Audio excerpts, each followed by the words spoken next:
For countless generations, the people of Java have whispered a name that resonates through the midnight waves and thunderous skies.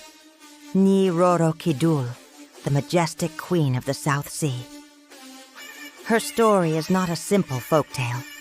It is a legend woven into the soul of the island, a tale of love, tragedy, power, and eternal guardianship. Now let us begin. Centuries ago, when the kingdom of Pajajaran was at its height under a powerful king, there lived a young woman of extraordinary grace and purity, Princess Kadita. She was the king's cherished child, a symbol of hope and renewal for the future of the land. Her face was as delicate as the finest porcelain. Her hair flowed black and smooth like midnight waters, and her voice was sweet and musical, a true embodiment of perfection.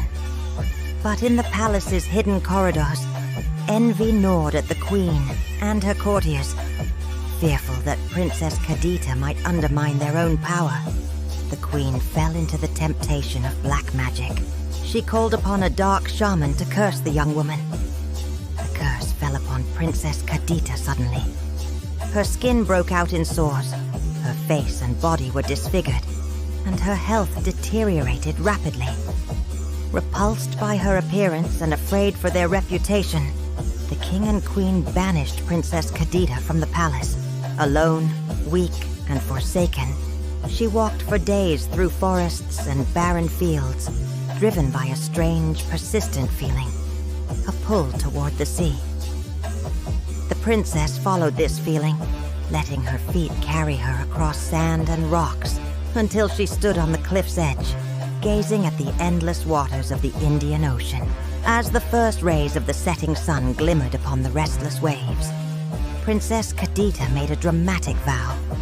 With tears pouring from her eyes, she cried, "Ocean, you who possess eternal power, take me in, heal me, transform me, and let me become your queen."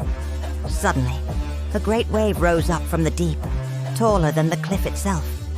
The water enveloped Kadita, washing away her sickness and pain. Inside the shimmering fold of water, her body blossomed into an ethereal form. Her skin glowed with an otherworldly light.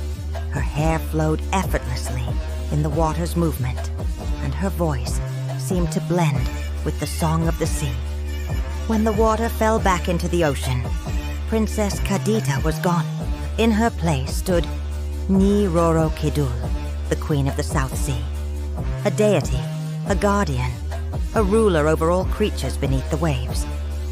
She possessed immense power over the ocean, the ability to control its moods, summon its creatures, and raise or calm its storms. As queen, Roro Kidul made her palace deep beneath the waters, a shimmering domain made of pearls, corals, and shipwrecks. Legends say her palace is filled with countless jewels, taken from merchant ships that fell victim to her wrath, and from the rich sediments of the ocean floor. Sailors fear and respect her. They say the queen decides their fate. If a ship disregards her power, or a fisherman disrespects her domain, she might send a hurricane or a giant wave to destroy it. But if a person shows her proper reverence, Roro Kidul may bring abundant fish, smooth journeys, and even hidden treasure. Some say the Queen of the South Sea fell in love with powerful kings and princes, drawing them into her palace beneath the waves. Others say she made pacts with earthly rulers, assuring their reign in exchange for loyalty and ceremonies honoring her. Today, her legend lives on.